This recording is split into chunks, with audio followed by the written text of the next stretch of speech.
Hi everyone. So today I want to talk about which of the MBTI types is most likely to be an antinatalist. So let's get started.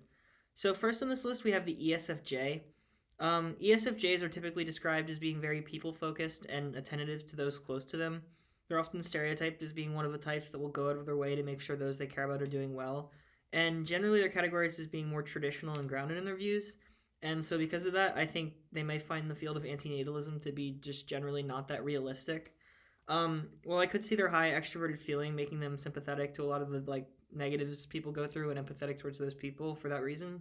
I think having that paired with introverted sensing might make them inclined to view antinatalism as just unrealistic, and they might just not generally be intrigued by existential thinking in that regard. Um, so they might prefer other solutions to those things or those questions. So I'm gonna put them in D. Oh, no. Okay. All right, next we have the ENFJ. So, like the ESFJ, the ENFJ is often very people focused and caring to those close to them. Generally, however, they tend to want to approach life more idealistically, it seems, and help those around them in a more grandiose, big picture way. I guess the example I would think of is like running for political office or something more like that. Um, and I think the reason for this contrast is because of their preference for introverted intuition and its desire to be more ideal and existential about things. Now, obviously, having this paired with extroverted feeling can lend itself to being problematic, as they may be more inclined to explore some of the dark realities and injustices of life, and naturally being geared towards approaching things empathetically that might feel overwhelming to them. However, I think having extroverted sensing as their third function kind of grounds them a little bit, and ENFJs generally might not be as inclined to develop their introverted thinking sometimes if they develop in certain situations. So maybe they wouldn't be as drawn to general existential questions that lead to antinatalism. So they're kind of a mixed bag here. So I'm gonna put them in B. Okay. Next, we have the ISTP. So, ISTPs are usually known for being very individualistic and for often wanting to keep to themselves. And because of this, they often follow very unique life paths. Um, so, generally, I have often found them to be somewhat pessimistic in their worldview. And I think this is because of their introverted thinking's desire to discern everything in order to have a straightforward understanding of it. And sometimes, things can be negative. And so, when describing that, it might come out like a blunt, pessimistic description of something, um, but even if they do adopt a generally pessimistic worldview, I think having extroverted sensing as their second function might lend them more towards trying to just work themselves into a better situation than contemplating the existential questions that lead to antinatalism. Um, and that being said, I think introverted thinking and extroverted sensing seem to manifest very different here and kind of cause a little bit of friction. And so them again, there's kind of a question as to where they could fall, but I'm gonna put them in C. So, all right. Next is INTP. So INTPs are generally known for being one of the most inquisitive types, and perhaps because of this, they're also considered one of the smartest. That being said, it is probably the case that INTPs are one of the types most likely to contemplate some of the existential questions that make people antinatalists. But however, I see some INTPs who generally view more abstract ideas as something like just that to contemplate rather than something they could do something about or feel they'd want to do something about or have an influence on. Yeah, INTPs generally seem very distant to a lot of things in my view. Not like they can't do things, but just sometimes they seem like they prefer to just be on the sidelines and not really have an influence.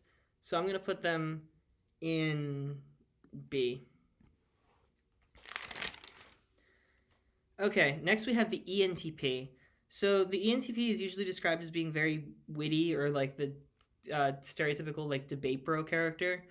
Um, because of that, they would probably find entertaining the ideas of antinatalism to be quite interesting. But that being said, ENTPs are usually pretty good at positive thinking. I think compared to other types. I think having high extroverted intuition allows them to see more hopeful possibilities much faster than other types maybe can, and subsequently they might be more okay with things not working out sometimes and just moving on. So I'm gonna put them in C.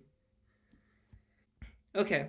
Next, we have the ENFP. So, like the ENTP, having high extroverted intuition allows the ENFP to see lots of possibilities and new ideas, which might make them more hopeful and less prone to, exploring, or going down dark paths if their ideas don't work out. So ENFPs tend to be more idealistic in my experience, though, relative to ENTPs, and I think having a high introverted feeling might make them more shaken or affected by things if something tragic happens in their life, and that might make them more prone to wanting to explore antinatalism. But that being said, ENFPs, in my own experience, seem to desire more than other types to have like a positive outlook on life and seem to be somewhat proactive in that. So overall, I think I'm just going to put them in C. Okay, next is the ISTJ. So, ISTJs are usually considered one of the most practical and grounded types to approach life in a very steadfast way. And because of that, I would imagine they'd find antinatalism to be somewhat out there and unrealistic, and probably think there would be more common sense approaches to better your life. If it's something they even think there should be, they should have an opinion on, I guess. Um, and I think they may just generally find existential thinking to be sort of the wrong response to, or maybe even counterproductive to trying to better your life. So I'm going to put them in D. All right, next we have the ISFJ. So ISFJs are known for their caring nature and practical approach to life. And so, because of that, I think, like the ISTJ, they might generally find antinatalism to be somewhat unrealistic and a little out there and ridiculous, and see little point in contemplating it and thinking existentially like that. And I think because of that, they would prefer to find solutions elsewhere. So I'm going to put them in D as well. Okay, next on this list, we have the ISFP. So ISFPs are known for being one of the most artistic and self-expressive types. I think the ISFP is probably one of the most intuitive of the sensing types, and because of that, might be more inclined to think existentially about things. And I think this existential thinking could definitely lead to sympathies towards antinatalism, being that their dominant function is introverted feeling, which might cause them to be more likely to view life as more tragic, and thus, you know, that causing their existential thinking to build on those beliefs. That being said, though, I think having high extroverted sensing and introverted sensing as their second shadow function gives them the ability to become very I don't know, just grounded and have more grounded expectations about things. And so I don't think they would be the most susceptible to becoming antinatalists. So for that, I'm going to put them in. I'll put them in C if I can find them. Okay, so next we have the INFP. So INFPs are known for being one of the most self-expressive and imaginative types. But being that imaginative also lends itself to having the potential to go down some somewhat dark paths. And I think this could especially be the case for the INFP, being that extroverted intuition is paired with introverted feeling. And I think having high introverted feeling may make them very susceptible to being, I don't know, exceptionally negatively affected by tragedy and things and injustice they see in their lives. And pairing that through their extroverted intuition and its ability to think existentially and abstractly, might lead them to be very overwhelmed. So, also to mention is I think INFPs are generally a very idealistic type, and that may make approaching the world kind of challenging because their ideals often might be shattered. So, that could eventually cause them to become very pessimistic overall. So I'm gonna put them in S. Okay, next we have the ESTP. So ESTPs are known for being very energetic and living in the moment and often forging a path as they go. And they tend to be focused more on doing a task now rather than wanting to contemplate it for too long. And because of that, they might not be too high on this list. Um, and like some of the other EP types, they tend not to want to be held back when things don't work out or just held back generally. And so I don't think they'd be spending too much time dwelling on when things don't work out, which also wouldn't make them such a contender, I think. Um, but that being said, I think having a high introverted thinking paired with introverted intuition does seem to lend them to thinking more big picture occasionally, or to set like more ambitious goals sometimes. But I don't really know if that would lend itself to thinking existentially sometimes. So I'm gonna put them in C. Okay, next we have the ESFP. So, like the ESTP, the ESFP is often stereotyped for their large amounts of energy and preference for living in the moment. And although in my own experience, I find them to be more extroverted, I think, than ESTPs generally. But whereas like high introverted thinking types like the ESTP might make them more open minded to antinatalism, I think even just to contemplate it, I think the ESFPs will probably just see it as less realistic and kind of a waste of time. And so for that, I'm going to put them in D. Okay, next let's do ESTJ. So ESTJs are known for being very orderly and efficient, but generally seem to set and hold more ambitious goals and expectations compared to a type like the ISTJ, in my opinion.